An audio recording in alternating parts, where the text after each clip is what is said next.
This is a shark robot.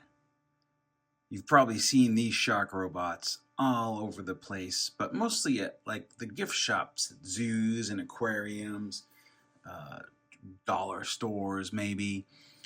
It's sort of an ubiquitous design that is reused for many different designs, very similar style. There's dinosaurs, there's pandas, there's uh, sharks and dolphins and all kinds of things. And they all trace back to one company in Japan called The Access. And I am going to tell you all about them.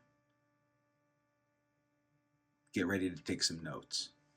The Access is a company that has been around for a long time in Japan, and they have roots and lineage that go all the way back to Takatoku Toys. So you can actually trace a direct line from Takatoku Toys to Mark Toys to the company called Hero that made a lot of kind of off-brand cheap toys to this company called The Access.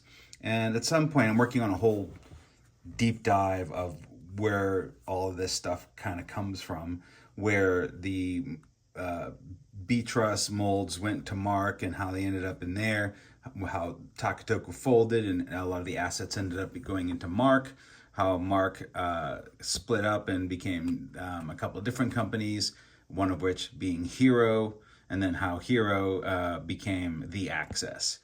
So I'll get into all of that at some point in the future, but just know that the original of this toy comes from a company called The Access.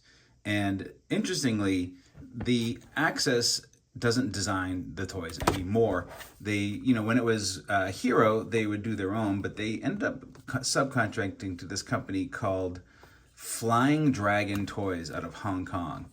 And Flying Dragon did all the design work of it. So they created the molds, the design under the supervision of The Access, who basically said, I wanted a shark robot. And so The Access kind of now exclusively sells toys to aquarium gift shops in Japan. But Flying Dragon, of course, pimped these things out all over the world under different names, under different brands. You can still get them on Amazon to this day. They're still in gift shops to this day. And despite being kind of cheap, they're actually pretty well made. And this, from an animal point of view, like this looks like a shark. It looks really shark-like aside from the seam lines, but they're pretty smooth lines all around, all things considered.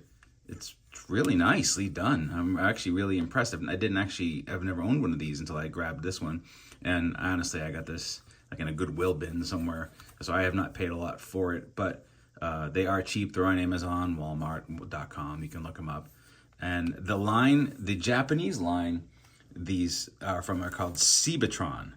And this one is Seabatron Ace Shark. That's what this guy's official name is. But of course, the knockoffs I don't even call them knockoffs. They're spun off at the same factory in China and just put in different packaging. So they're all like the same toy for the most part. And one thing you'll know about these is you'll see that they use a lot of the same kind of heads. They're kind of not imaginative in that regard. But let's transform Seabatron Ace. So basically, pull down his side and you can pull down the legs. And then these fins kind of come up from the back. The tail fin. And the toes come out. Pretty simple there. And you can have maybe a shark Gerwalk mode here or something. Gershark, maybe Gershark.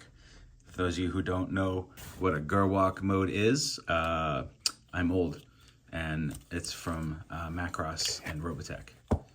So pull the arms out, and then rotate this whole top section down, like that. You can actually lift it up at the same time too. See that panel comes up, and then you'll notice this little hole in the back here and a little tab. Put the tab in the hole, and then the arms come down and the fists come out.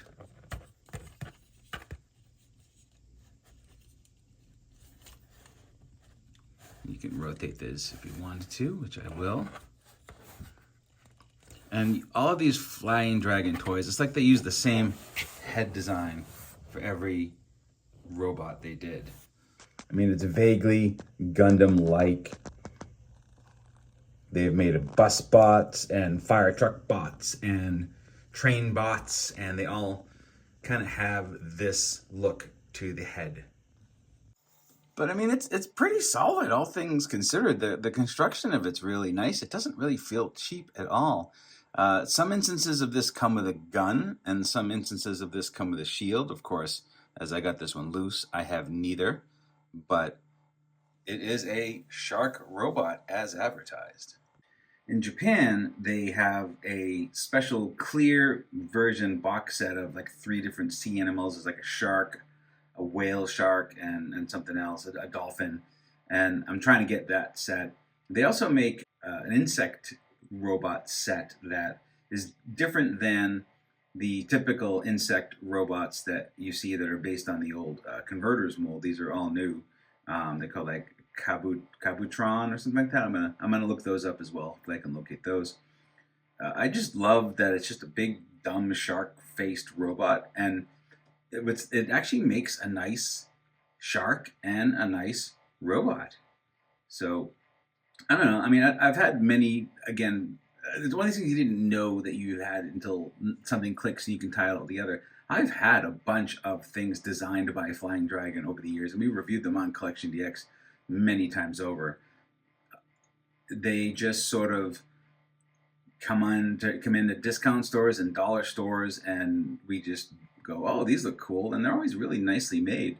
But now that you see the head, you're like, oh, that's where they all come from. They all come from that head. So yeah, this is Seabatron Ace Shark, originally by The Access.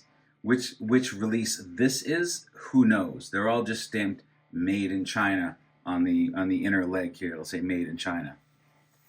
They're solid, cool, fun things, and I'm glad that I came across it, and I was glad to be able to do a little bit of research to find out what this thing is and where it came from. At some point, if I get my act together, I will finish and release the essay on the history of these sort of cheap toys. And how sort of they all sort of spring from or they don't all, but a lot of them spring from the dissolution and bankruptcy of Takatoku Toys. Many things happened from that point that established a kind of a new route for these sort of cheap transforming toys right on the tail end of the robot craze of the 80s in Japan. So maybe at some point we'll see that. That is all for now. This has been Josh from CollectionDX. We'll see you next time.